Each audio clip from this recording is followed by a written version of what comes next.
Hello, everyone, and welcome to Dance of the Soul. I'm Natasha Venter, and I'm an intuitive medium, personal awareness coach. And we have Reagan here, who's a hypnotherapist through the Newton Institute. And we're here to support you through works of life.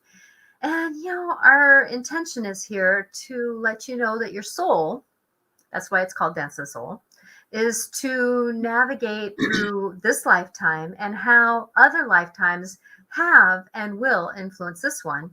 And yet at the same time, we have emotions that are navigating us today's and yesterday's and it's dealing with a lot of times our past lives. I've noticed in my observation of life that we've had, even myself have gone through a lot of past lives and things that have triggered from past lives that have triggered me today to work through some emotions. And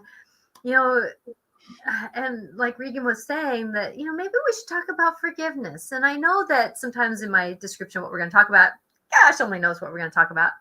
But at the same time, though, things come up. And Regan actually has this one young man that is going to come on later here. And if, we're going to give a little bit of time here for us to talk about how, forgiveness, this shot thing, should I get a vaccination? Should I not get a vaccination? And who's not being forgiven is one key. And just forgiveness and just generality. People hold on to things so tightly. And Regan, what would you like to say about this? Well, I was thinking about a lot this week. And just thinking how in my life, when I held on to something that somebody did to me, and I really realized it was like me, this feeling that I had inside that was so angry with other people. And the end result was, it was like me taking poison for something that they did. It's like counterintuitive to hold grudges, to be angry. But as we progress spiritually, we begin to find in the Newton Institute research that we've done with allowing people to visit the afterlife and come back, it's a whole change in perspective. In other words, when you realize that you chose your mom and dad and you chose to come down to learn patience or to learn how to forgive or something like that, and you chose it, and then it's in your life and you complain about it, it's kind of silly. It's like deciding to go to college, you're going to grad school. And because the benefits of going to grad school, and that all you're going to learn is going to help you get a better job, have a better life and everything. And then you're in the middle of grad school and you hate the professor for being so tough on you. It's like, I'm going to quit. And some people do. They get into school and they go, this is just too hard. And they never finish grad school, because that's where especially if you have to do a doctorate. I mean, my daughter did that. It took her years to get it all done by the time she did her thesis and everything she had to do. And boy, sometimes she wanted to give up, but she didn't. So when people have this experience of like, you helping them or me helping people go to the other side and come back, and you realize, I chose to go to this school and I chose this really hard course in this lifetime. And I knew from the other side that it was going to be hard. And now I'm just waking up to that in this life, because I didn't realize it. Like, some people think, well, I would have never chosen to go through so much torture in this life, So that's what I like. And hopefully today, as we're talking about this, maybe people will think about how they've dealt with having to forgive others for the transgressions that, people have, the transgressions that's happened to them. Because, I'm thinking about all these people in Afghanistan and everything like that, and what's going on right now. Like, oh man. And some of them left behind. Now, the government said now they have to go to diplomatic channels. So they think it's 200 or 300. It's probably a lot more, because, they're always going to downplay who it is. But to get those people out now is probably going to take years, and so, people would say, well, I would have never picked a life where I couldn't get out of this country, and now I have to worry about me being killed or something. But, and then I think what's hard for me to say sometimes is people think we're making light of people's issues. Like, oh, no big deal. No, it's not making light of it at all. It's just having a bigger understanding of why you're going through something so difficult and why you have sometimes difficult people in your life. In regular therapy, I mean, I'm all the time trying to help people and help fix them for things that their mother, father, brothers, sisters, aunts, uncles, teachers, of the damage that these other people cause to them. So, and getting a higher perspective. What about, let's just take the simple thing of having a mother or father who's, you would consider a bad mother or father, ones that didn't treat you the way, maybe abused you and some emotionally, physically, or whatever. That's a good place to start because so many people have been in that situation, Yes. But I did have someone on the other side recently, Natasha, and when she met her father on the other side, he downloaded to her a little bit about his life. Yes, isn't that amazing? Oh my gosh, when she saw all that he had been through that made him who he is, she just cried. She says, "Oh my God, if I had only known that, I would have known why my father was so dysfunctional and why he was having a hard time." Because it seems like, we're dysfunctional because the people that programmed us were dysfunctional, right? Well, when you get into the perfect person that's been, programmed with someone that only knew a piece of the puzzle. Well, I know that when I do my mediumship, one of my key words is they didn't know better to do better. That they were taught things, and and many of them, that if you really look at, they were not taught better. That a lot of the scenarios that they've been in, and I bring people back. Look at the generation that they were. They were in the war. They were a lot of these. Like in my grandparents were in the wars. My dad wasn't necessarily in the war. One of his brothers went, in the Vietnam War or one of those wars, the Korean War, but at the same time though, that those are the things that were in their input. Was starvation, was, a lot of our grandparents, we look in there and why are you holding all these plastic bins in a whole big drawer? And if you would have been in the Depression time, you kept what you had because you didn't know what you were going to get next.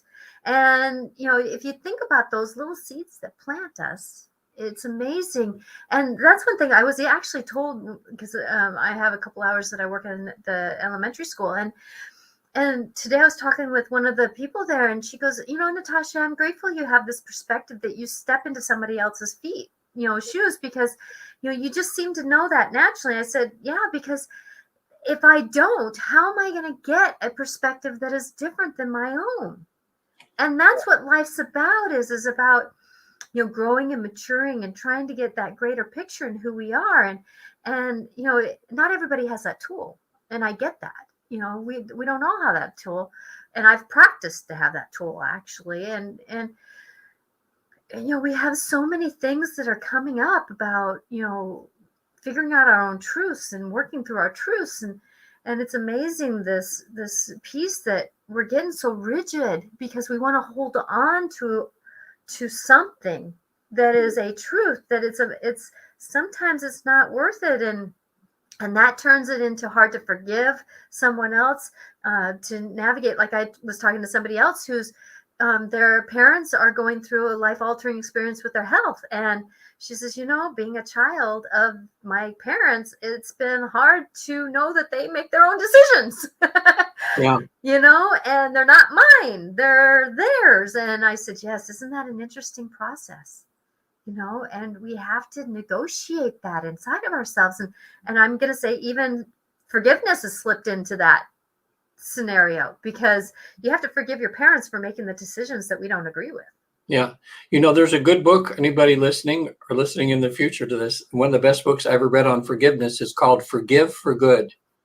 And it was done, I think, by Stanford researchers who researched the what physical problems people have when they can't forgive. And it was showing how, if you just even selfishly want to forgive, forgive these people because you're making yourself sick, and there was just dozens of benefits of forgiving other people, because there was dozens of things negative that happen to the body when you can't forgive.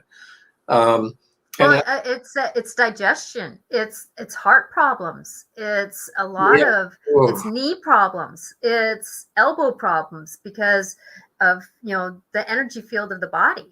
Yeah, I was, as much as I've done, I was surprised when something happened a couple of years ago of how long it took me to forgive somebody.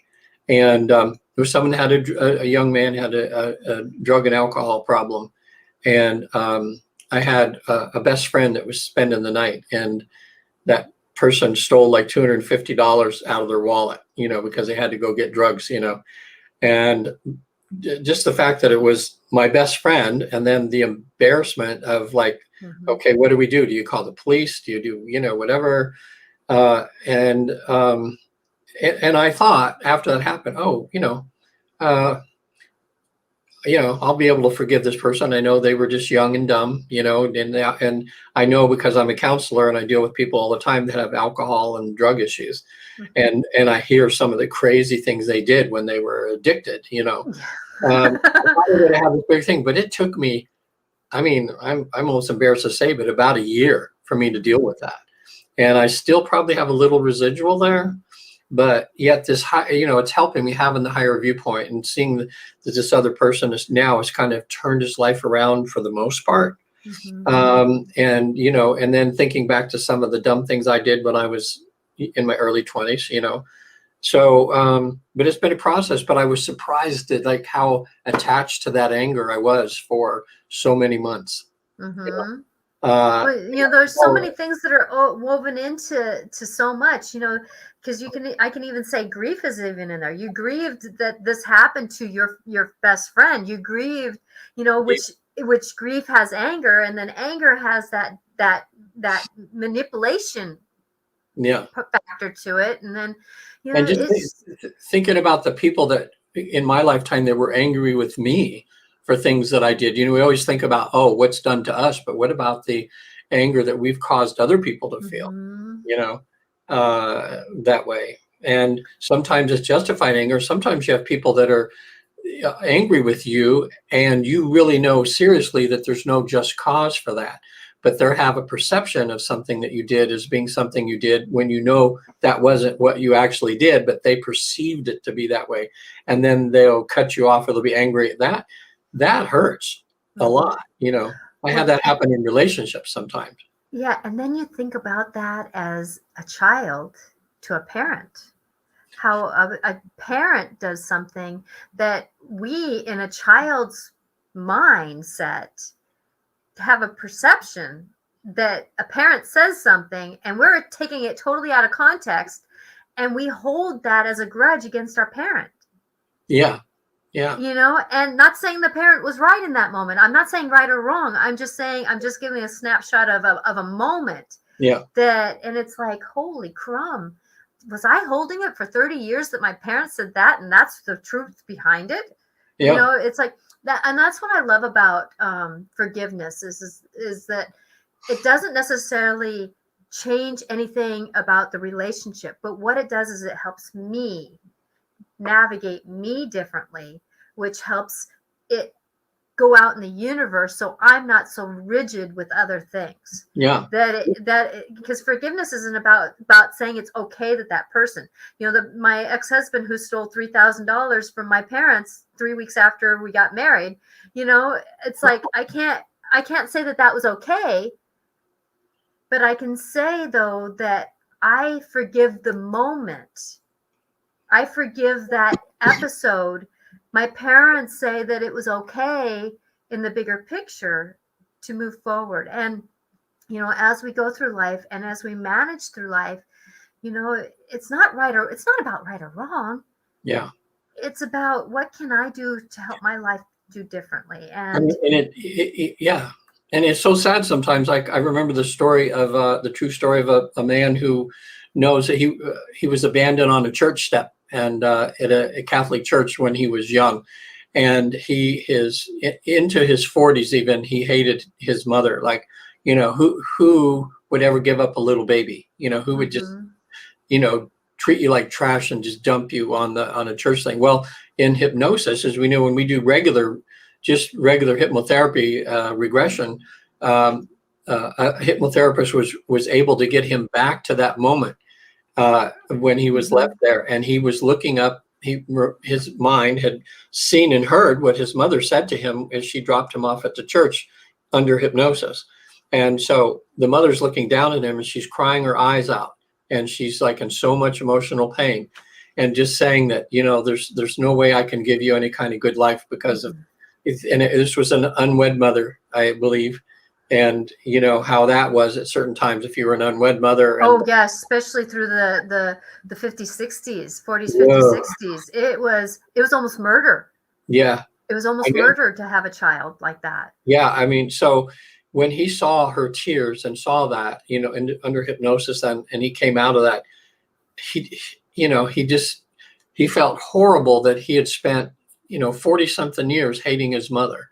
And really, he should have been loving his mother when he saw that. So sometimes our anger and things we have is not even justified. We just make up something in our minds, and we're torture ourselves all those years. So just forgive, and just like, it's such a horrible feeling anger and towards it is. But I'm gonna take the flip side of that. Yeah. Okay. There is a flip side of that. There's something to learn from everything that we go through. Yeah.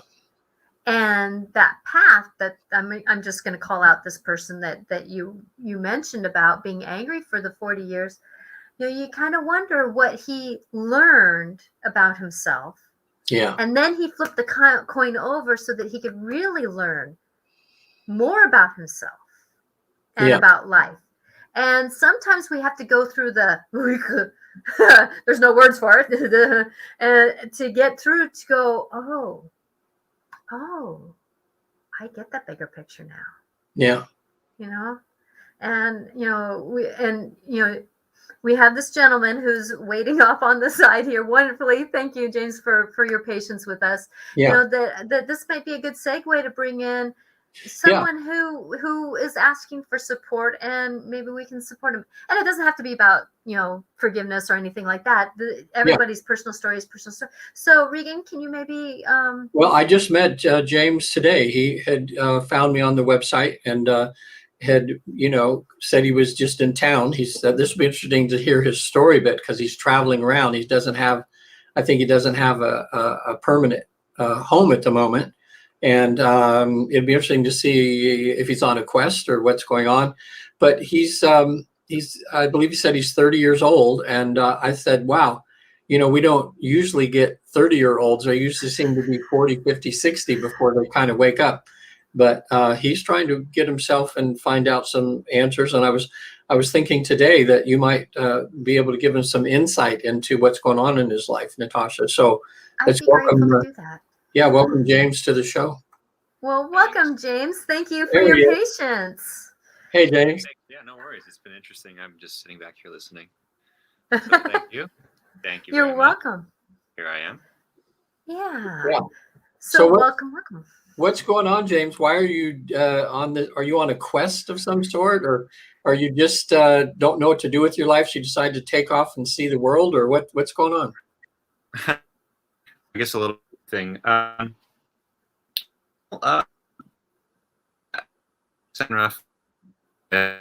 course in hypnotherapy.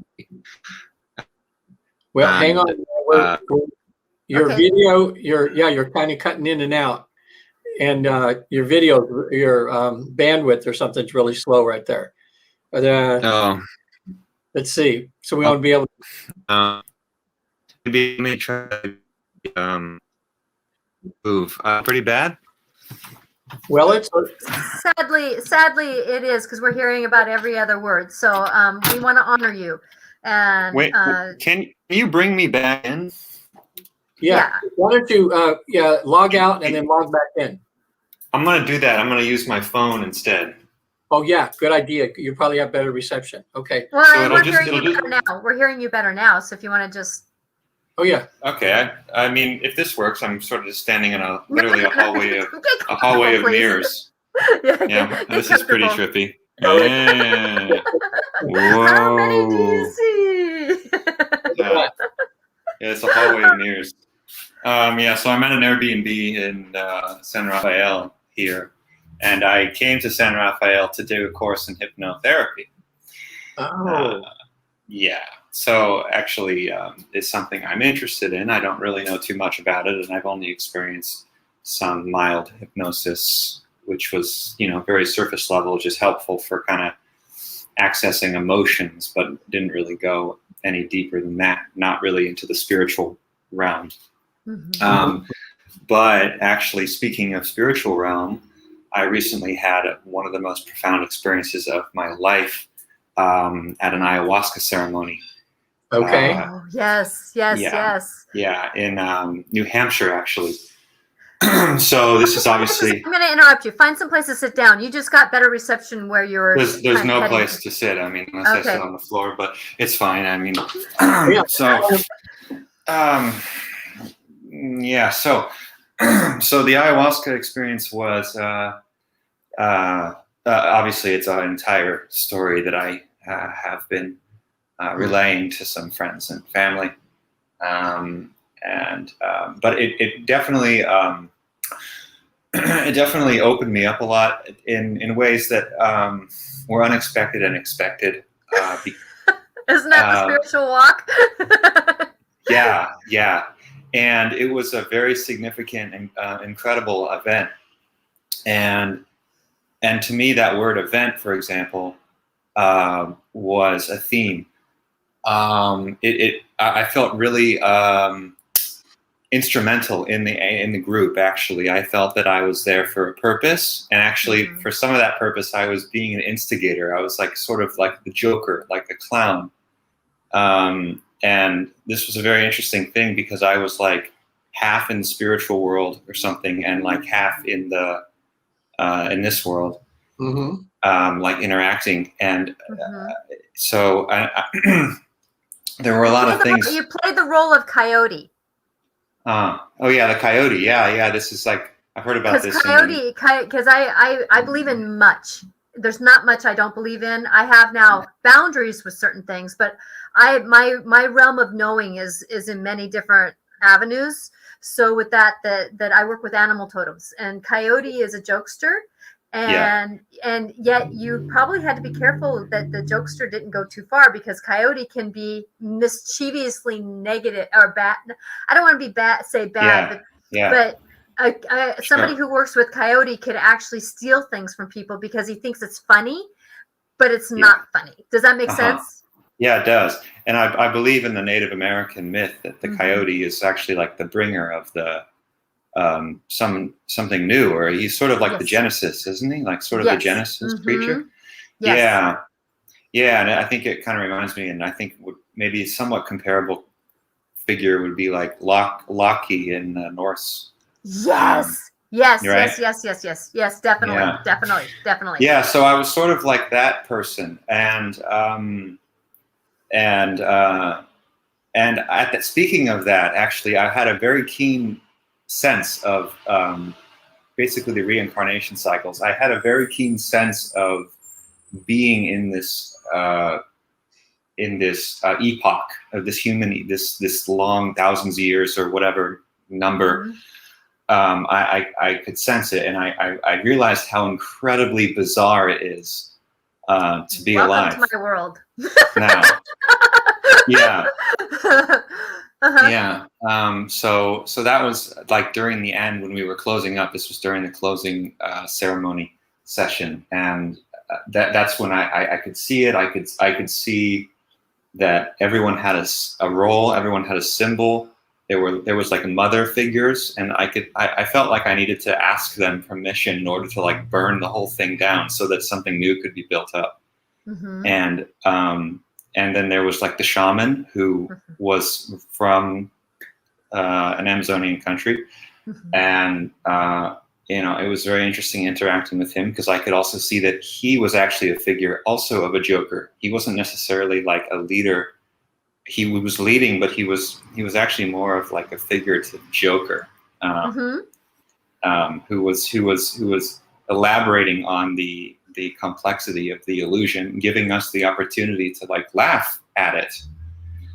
And this was the most beautiful thing. And there were moments when I felt that I somehow was entering the spiritual dimension when he was coming over to me, and that I could actually, I wanted to jump up and like press a button, that it felt like I was very close to pressing a button to where all of us would be like instantly transported into the spiritual realm, where we would all become angels and we would all sing in harmony together for infinity.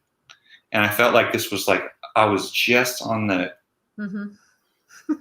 brink of it. It was just maddening. We're not ready to go over. We're not ready to go there. But then the next thing happened, that I felt that I was being called to be sacrificed, like literally. But it was like I remember rolling over and saying, "Are you kidding me? I can't believe this is happening to me. I can't believe I have to go and get sacrificed now." And as I've delved into this meaning more spiritually, I realized, of course, it's an incredibly spiritual message, and there's Odin and there's Jesus, and like there's many instances of such things. And it's not necessarily like, lying down and getting your gut spilled out onto a table. So, no, but that's that whole thing about surrender.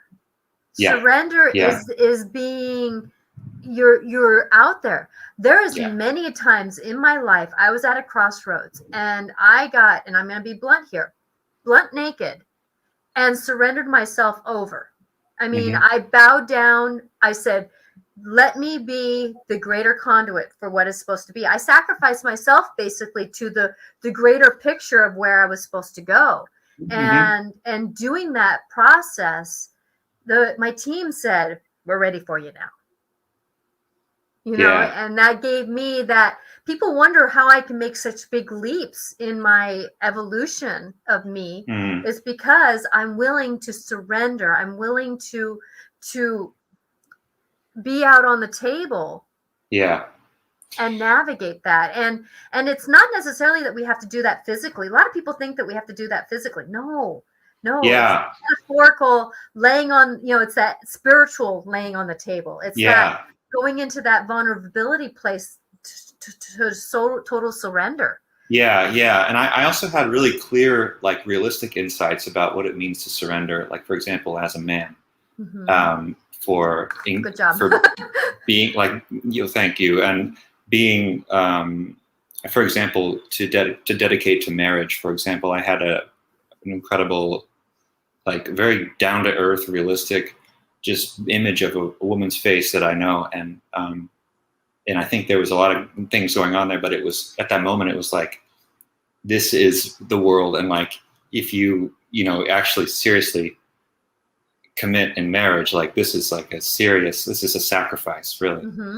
And that's sort of like the nature of the world we live in, and I mean, there's like a lot of paradox, I feel, in life. That's why I say life is like this. It doesn't take, you can't do it with one finger. You can't do it with two fingers. It's that interweaving. Everything. And it's like, the movie, Doctor Strange. Oh yeah. Strange Love? Strange Love. Yes, Strange Love. Yeah. And then there's this one movie where people, and I'm so bad with names and I apologize, that he was out in space and then he showed all these different lives as in boxes. And it was like, and each one had its own way of doing it. And there was one time in my life just last year, 2 years ago, that I was making decisions and I could feel the ripple effect in other dimensions, that I was somebody else and I was me. But like in another dimension, I had cancer. In another dimension, I was, doing this and this and this. And it was this ripple effect. And every time I made a decision here, there's a ripple effect there. Every time they made a decision, there was a ripple effect here. And it was like, Whoa, stop for a minute. But I want to leave with at least try to clarify sort of the Yes. crossroads. And I guess it's like this. I feel that I want to help others, and I think that I've tried to like rationally come to a path forward in order to do that. Like I've studied in psychology, psychotherapy, stuff like that, but I've quit. And I guess that's sort of what brought me back again to hypnotherapy. But this time hypnotherapy was more open-minded, you could say. Mm-hmm. But there's another side of me that seems to like just wants to come out and be born now. And it has something more to do with kind of like being that character, being like, letting myself shine, like being seen, being in public, like being, I don't know, somehow more like indirect in terms of how you help others or bring light Mm-hmm. into the world, So that's sort of like the intersection of like the place where I am. So I'm going to suggest to you that you can do both. Right. You can be. And that's, when I go to the conversation, to be, capital B-E, Mm-hmm. it means all of us, whoever we are. Now, does that mean that we have to be, let's say if we have a light on a dimmer switch, that we have to be bright light all the time? No. It means that we can have that dimmer switch wherever we want it. So, and you, whatever profession you choose to do it, that's the thing that you are. That you're the chameleon. You can do whatever you choose to do. That's why it's hard for you to choose, because everything is kind of fitting for you. But you're going to find that as you've played, you let that part of your soul play, because you really haven't had very many, I'm going back into past lives, that you really haven't had many past lives in recent years of lives that you've been able to play. So that's where you've had this time that you've wanted to play, because your soul said, I want to be free for a little while. If that makes any sense. So with that, and that's part of, and your play is investigation. Oh yeah. Your play is in the dance of, what's around that corner? Sure. And so play doesn't have to be, get all the toys. It could be as simple as, travel. It could be as simple, so I'm not trying to put, if you take my words and make simplicity out of them, okay?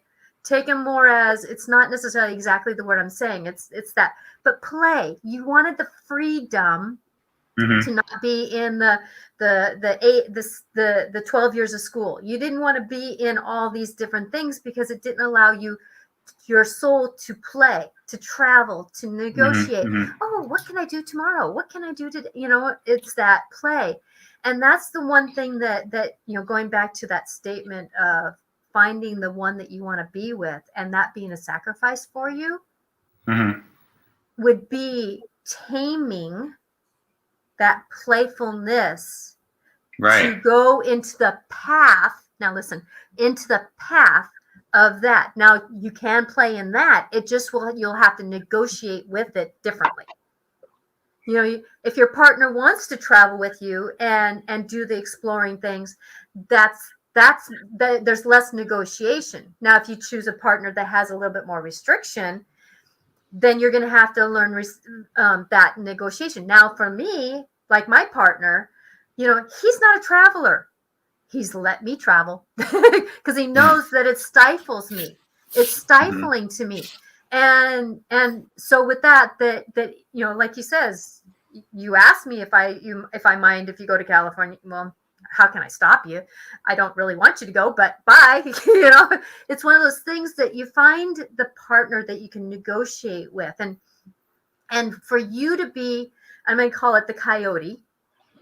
Okay, just to make language easy here, that jokester part of you, that you're going to be able to negotiate whoever you work with. Because yes, you are of one of service. Doesn't mean that you have to be in the mode of balls and chain type of service, but it's that being of service. So when you meet somebody on the street in your travels and you talk with him because he's sitting on the corner step, you have changed his life. Mm-hmm, That's mm-hmm. service. Yeah, I agree. Okay. So with that, now your calling is to start doing this as a, I'm going to call it profession, to honor you. Well, I have the other thing is, like, I'll introduce is I have sort of like, I feel like it's a vision. I feel like it's a kind of a deep soul vision that I've developed and gotten clearer about. It's a calling. As you wake up, your soul wakes up more to this is what I want to do. Yeah, and also it just seems to me that I've only very recently been introduced to the idea that, like, you know, as you reincarnated, you chose, like, who your parents were and who, you know, whatever means you may have. And I am relatively quite blessed with freedom and, you know, financial means perhaps as well. And so basically this vision seems to be kind of compatible, and I've been waking up to that too.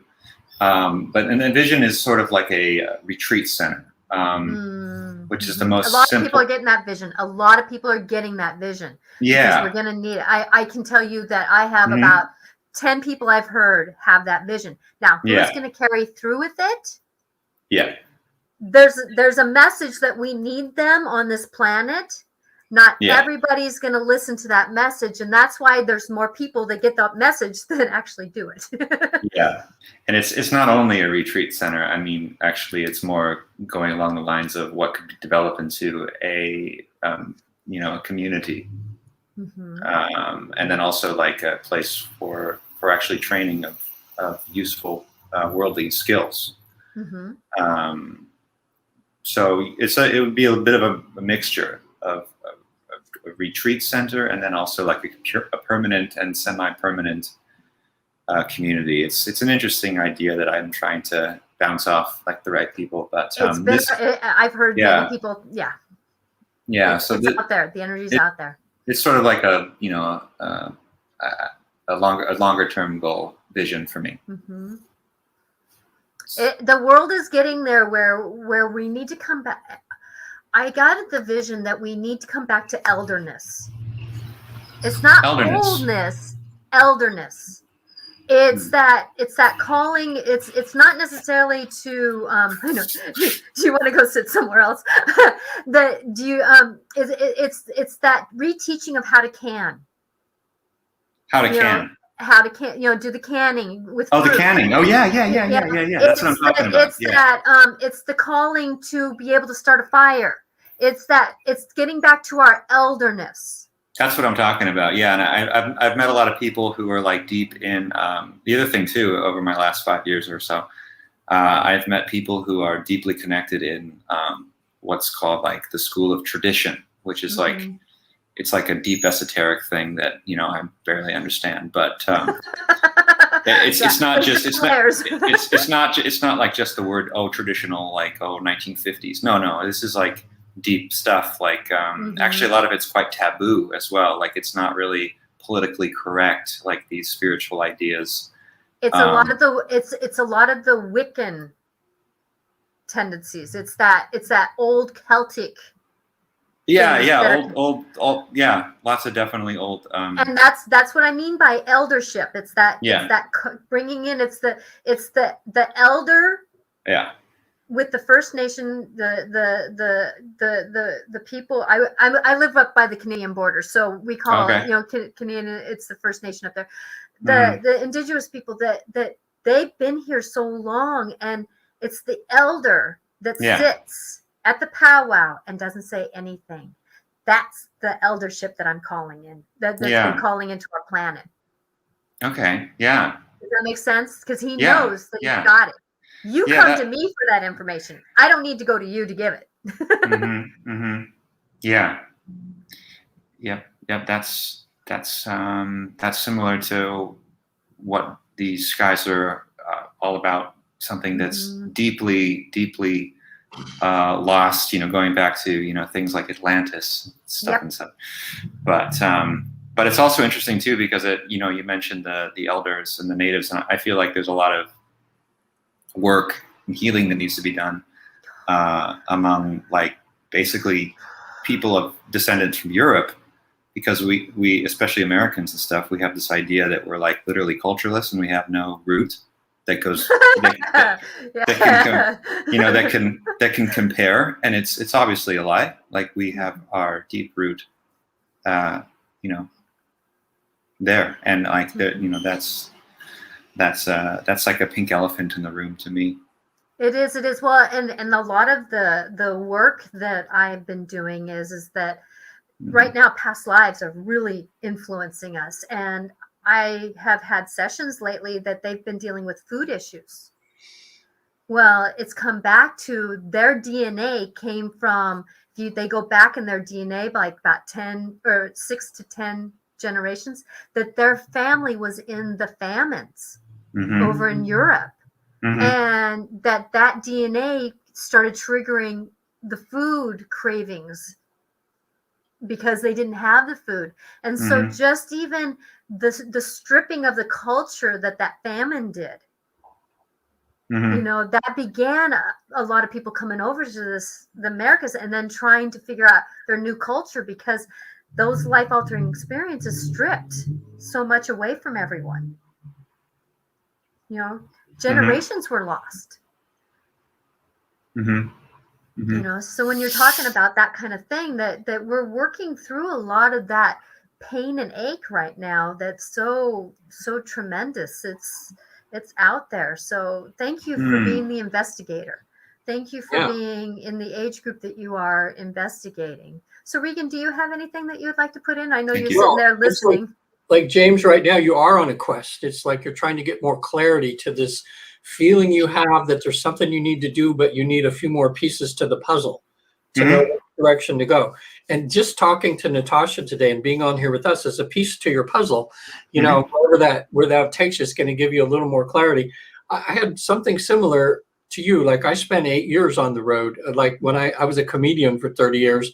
And then when the 2008 financial crisis happened, I was lucky. I did corporate because that paid well, and I couldn't get hired after that. So I had this intuition to go to become a hypnotherapist. It was just this following my inner guidance, in the sense like here you are in San Rafael, all the way from the East Coast now. How the heck did you get here? Well, you've been listening to that inner guidance. That something you can't quite explain, but it's just kind of pushing you along gently to help you find your pieces. So when I graduated from hypnotherapy college, it takes a long time to build up a practice. And so I would help somebody like stop smoking, lose weight, or something with fear or phobia or something. And they would have some success. And then they'd say, hey, I've got a sister that really needs your help, but she lives 100 miles from here. Can you go see her? And I said, okay. So pretty soon, then that sister would send me somewhere. And pretty soon, I'm not even in my apartment, hardly ever. So I gave it up. I had a SUV, and then I bought a travel van, and I had the experience of my life to get to where I am right now. It all led to me finally. Only I was like in my late 60s. You're so far ahead of me. Oh my God! I can just think of the things you could do, James, and because you have so much ahead of you in your life. And by the time you get started and you're helping people all over the place, I'll be 6 feet under, So it's nice to see this young generation of awakened people that are down here to help the rest of the world to go through this huge change it's happening. We're in the beginnings, and it's happening now, as we can all feel. And we need people that, there's a lot of people searching right now, but they don't know. They need some help. That's why the ayahuasca ceremony is like, I never was against it, but the more that I found out about it, the more clients I had that came to me had that experience, that I found out that in a spiritual context, when they're on a quest, that ayahuasca can be sometimes an initial awakening for people, because they come out of that experience going, oh my God, there is more than this. Oh my God, there is something there. And now they're like, go like this, like I got to find some more of that, in life. It was good for you that it did that. See, so now that it jump started you and you're on fire, and you've got some great ideas there, and there's the young. You remind me a lot of the young man that's teaching the quantum healing hypnosis technique with Julia Cannon, Dolores's daughter. Oh. her partner on there is about your age, and he is being instrumental. He's being instrumental in helping Julia kind of modernize everything, to bring everything, like at the Newton Institute, we're in the process of doing that too now, of upgrading our software in a sense of how to let the message out to the world. It used to be like Michael Newton, if you said to do anything on the telephone or on a computer, he would say, no, you gotta do these sessions in person, and then when I went to the other side recently, he was there. I'd never met him physically before because he died a year before I became a therapist. And I was one of the Institute taught me, but I met him for the first time on the other side. And he was telling me, and there's 28 others of us that went over to the other side. And then we shared our information, like what did we all learn? And he appeared to about 3/4 of us on the other side. And he said, time to upgrade. He says, look, we didn't have Zoom back when I was 1990 something. So he couldn't even imagine that, and he was saying social media, Dolores Cannon, he says, I don't give a hoot about my legacy. He says, all I did is I just want people to take that next step in their spiritual unfoldment. So he says, whether it's Dolores Cannon's or the Michael Newton thing or Natasha, mediums helping people, or just get somebody to meditate who's never done it before. And that's what you're trying to do, is just to maybe find a way to where people that are searching can kind of come and find their next step, whatever it might be. I think it's important to bring in a perspective from someone who's like not in the spiritual or healing community that might validify. I came across that recently. So a little side story and a background also to myself.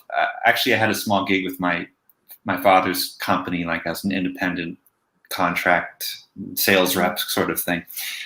Their company sells products to physical therapists and occupational therapists. So they're in the professional rehab market.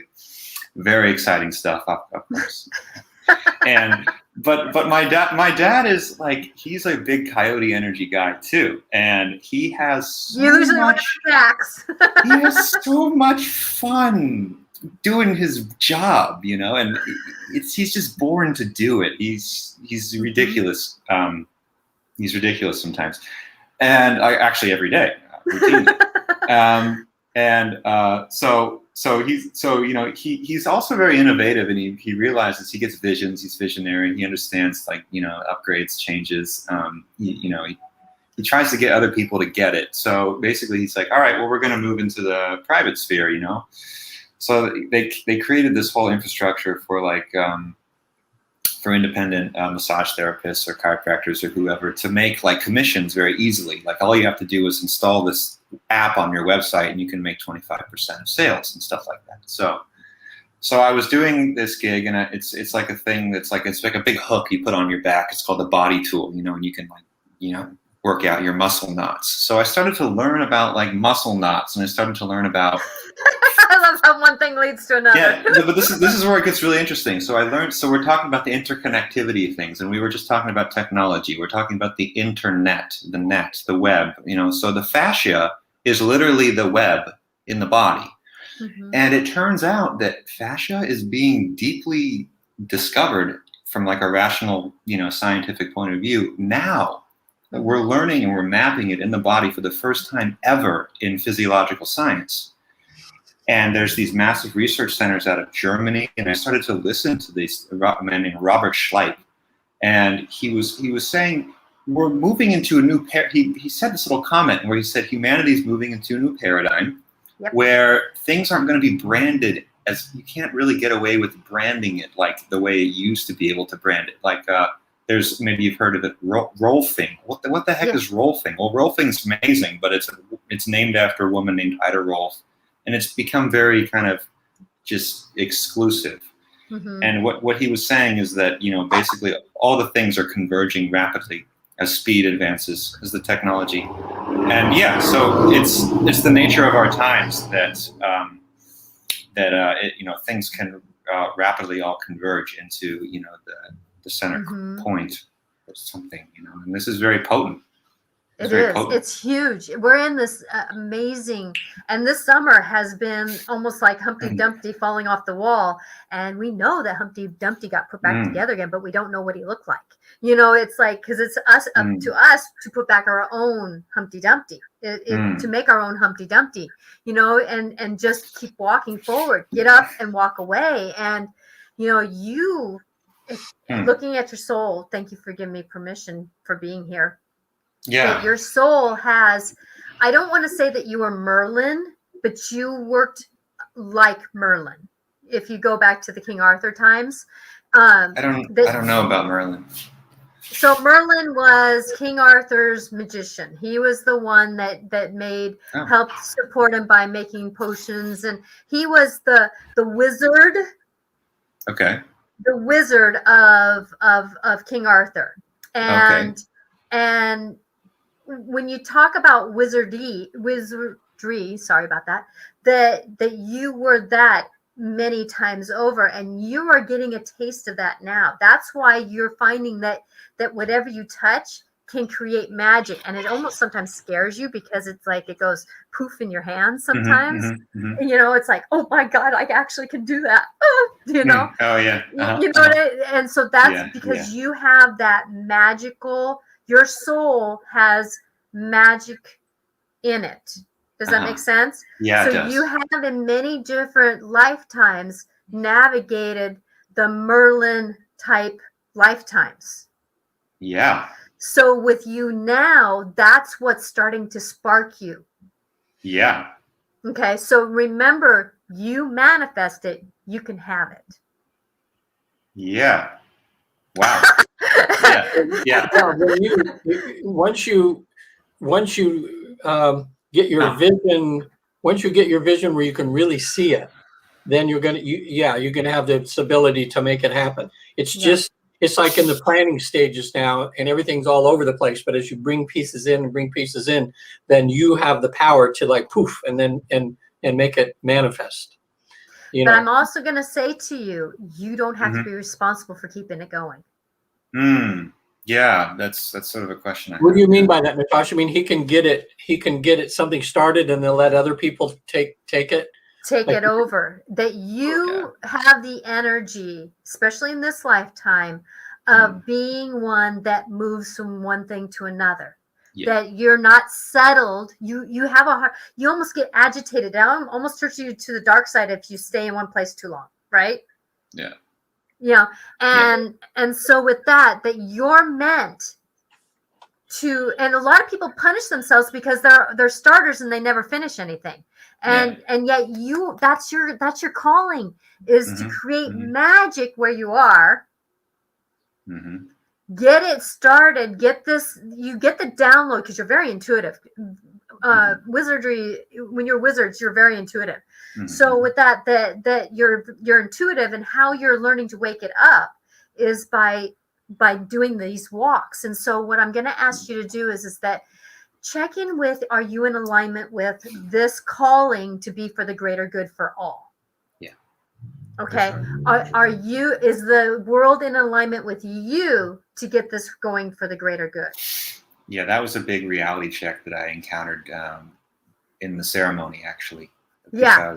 So with that, I could see that this was true, and it's incredibly intimidating to come up against that wall. Yeah, it is. But I want you to know, though, step back and be. Yeah. Be in the moment. Be where you're at. Be what's calling to you. Now, I'm gonna let you. So my soul has angel. It's huge angel. Okay. Me being the angel, when I have someone who's hurting in front of me, do I have the responsibility to heal them? No. I have the responsibility to be me, stay in integrity, because my integrity is mine. Stay with love, because the love I have is mine. Yet bring forth the love of the universe. Bring forth the love of the universe, and support if they choose to go where they need to go, where they are called to go. Does that make sense? Yeah. So it's not necessarily my responsibility to have them do it. It's my responsibility to take care of me, to stay in my integrity, check in with myself. Am I in alignment to walk this path? Yeah, I mean, the the people at the ceremony, they kept saying, we're here, you know, we're holding space. And I'm always chuckling about, you know, New Age people in the back of my mind. I mean, I'm as much as I am a New Age kind of person myself, I am, you know, I'm coyote, so I'm, you know, kind of but it's chuckling. The elder. It's the elder sitting at a powwow. Yeah, no, I understood that. That's what they did. And I actually I experienced it and I saw it and I was like, this is legit. I get this. And yeah, there were some individuals there that were exceptional in that regard. And I could now relate kind of directly from what you just spoke of. Yes, how powerful it is. It's that forgiving ourselves for not having the responsibility. For not being like literally God. Yeah, you're not God. Yeah, we're not God. We're definitely not God. Kind of but we're light. We're light of the Creator. God. We are light to help shift the energy to where it's supposed to go. Yeah. We are not necessarily the person to do the work. Does that make sense? And what you just said would describe what I believe is church. Is when everyone is literally in that space together in the moment. Yeah, right? And it's worship. That's like is so legit. I love it. Moment. Yeah. It's that magic. It's magic. That's what I call magic. Yeah. That's what I call magic. And as we're working through this and coming through this, I just want you to know, because we're coming down to the end of our show, that that as you're going with this, remember that when you choose your partner, she has to have an understanding. And I usually don't say has to. With you, she has to have this understanding of you, that you start things. You're very responsible. You are very caring. You have high integrity, but you start things. You won't always finish things. And so that she understands that it's like a wheel rolling down down the road. Yeah. That it's never, it's always going to be in movement. Yeah. You may have to move a couple times, but if you find the right soul that wants to do it, connected to the right human that wants to do that. Yeah. Did you hear the difference there?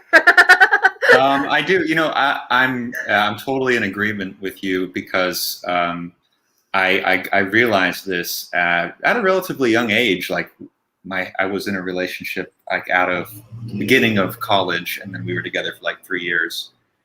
And I realized how incredibly damaging it was to her, that of my nature of being like this. And I didn't understand. It took me a long time to realize and understand what it means, and how that can be really negatively interpreted by if you're her. You're in unionship with the soul that doesn't align with that, because it's not wrong or right.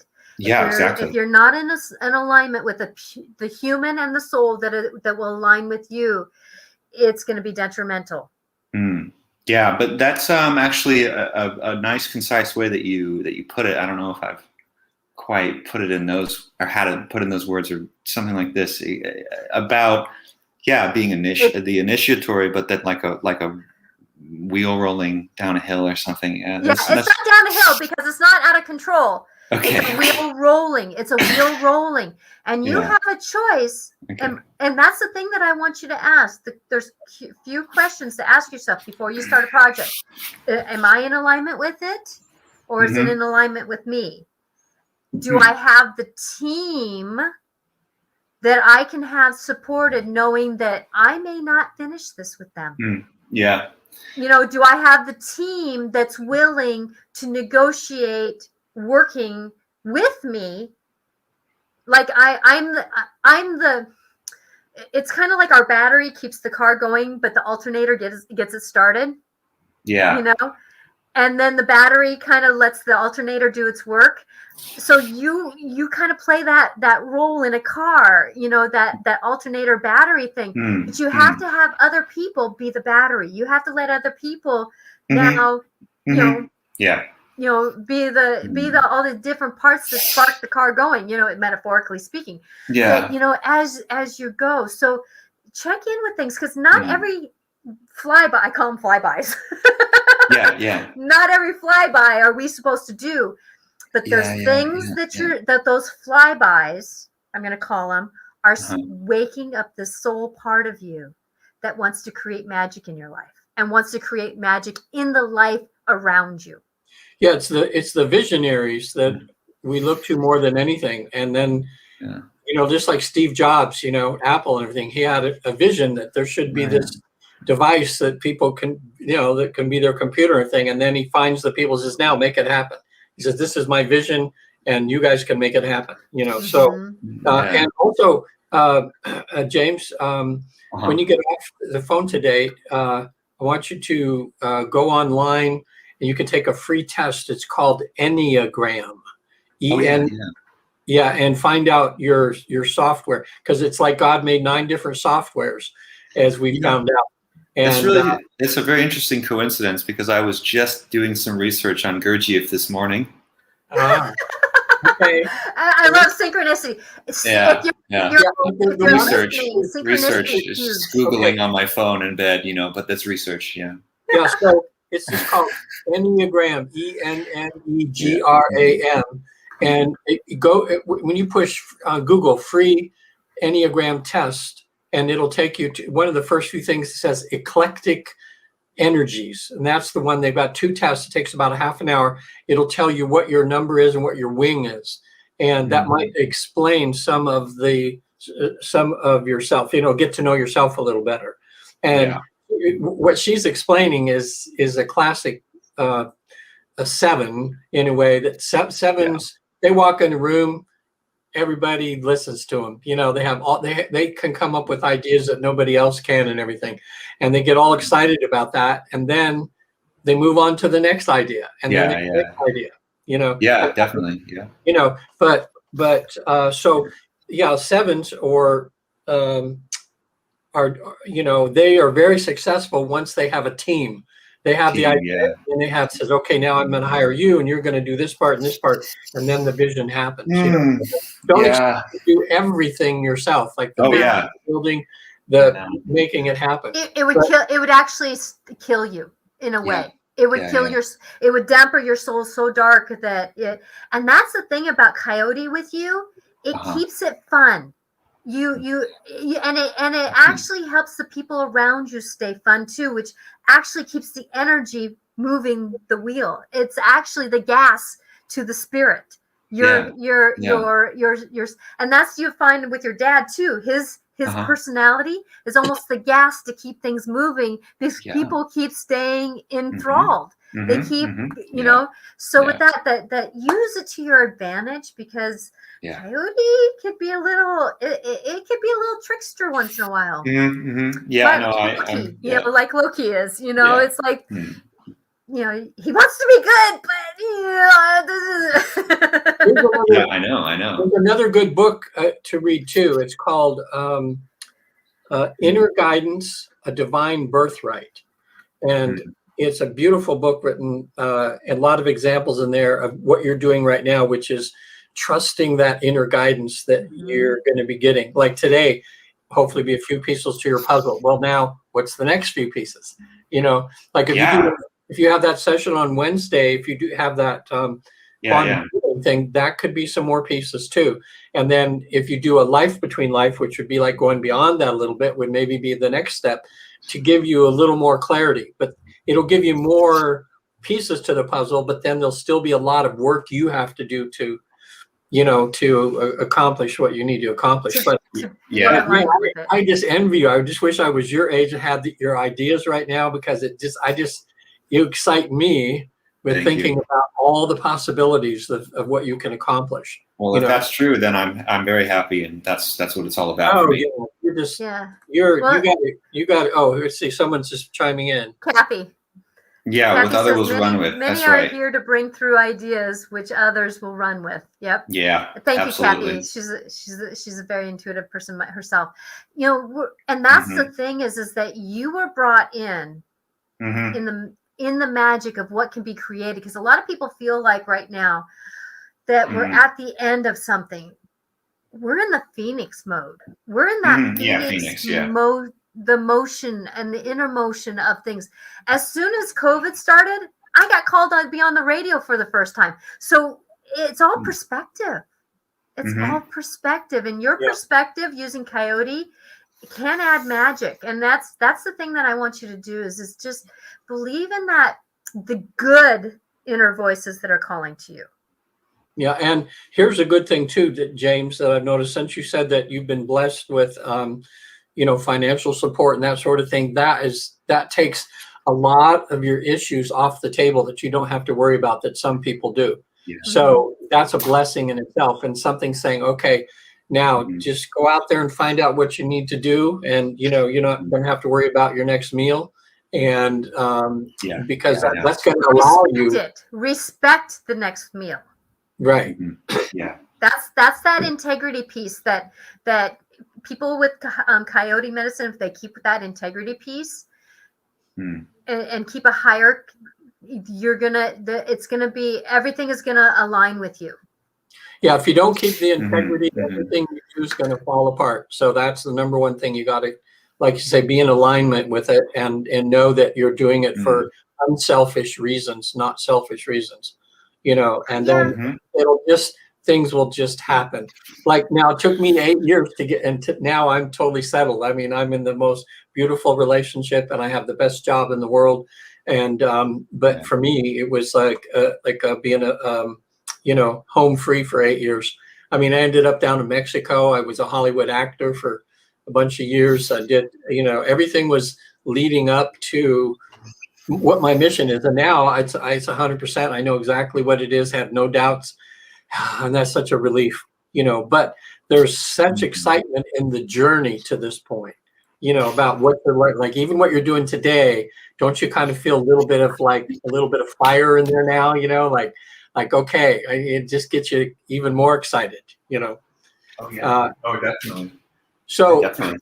Now that you know that Natasha there, you got to have her information there handy, because what I would say Natasha would really be good in helping you with is as you're on this journey over the next few years, if you get kind of stuck or something like this, Natasha can help you to unstick. Would that be right, Natasha? Well, that's what I had a client who just came in and she says, traditional counseling wasn't working for me. And I go, yeah, because they don't see your past lives that you're working through right now. It's that whole picture. It's the well-rounded picture. And I'm into spirituality. I'm into real life. My parents passed away. I know about grief. I'm into the 3D world of working with the kindergartner on the playground who's struggling. It's just that dance of life. And that's where I love to support people going through life. And, you're in this crossroads right now. Remember, as you feel worthy of it, it will be worthy of you. Oh yeah, the worthiness. Yeah, that was thing. That's intense. It's super deep. That's really deep. It's really human, because every human basically knows how imperfect they are, and so then you get this sense of unworthiness. Exactly. Perfection is thrown out the door. Yeah. Well, thank you. Thanks, James. Yeah, and if you want to stay a few more minutes after, you can. But we're going to close down the shop here. So, Reagan, how can people get a hold of you? On the screen there, visit theafterlife.com, work with the Newton Institute. And we have a process which sounds unbelievable, but it allows most anybody in a deep state of relaxation or trance, which most people can reach, to actually visit the other side for a few hours and get answers to their questions, visit loved ones that have passed on. It's a life-changing experience, and we've had about 65,000 people do it so far, and 215 of us in 46 countries. So if you have any questions, go to visittheafterlife.com. There's some videos on there, a lot more information, giving away. And matter of fact, to James, I'm going to send you, James, when I hang up, I'm going to send you 2 of my latest books. One is about my personal journey to the other side, and the other one is my book called Reincarnation is Real, and it's just about all the current research being done on reincarnation. So I'll send you those. And what about you, Natasha? Yeah, I am a medium, intuitive personal awareness coach, which means I give a different perspective to why things are happening. I can give you a lot of different support. And as I've been helping people through grief, it's been an amazing dance, and not in a good way, of how people are feeling so unworthy that, people who are feeling very spiritual lately are feeling very unspiritual because of the grief that they're tapping into.